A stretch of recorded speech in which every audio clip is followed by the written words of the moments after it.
Hello mga ka-bro. Dito po kami ni bro ngayon sa Bansada. Nag-relax. Nag-relax muna. Kasi ang init at saka nakaka-stress na araw.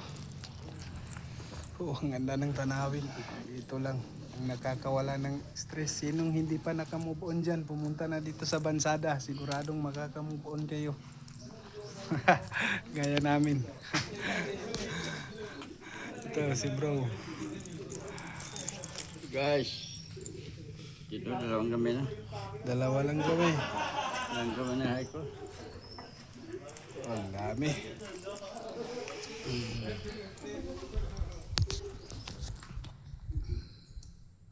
Ito na. Bro. Kasi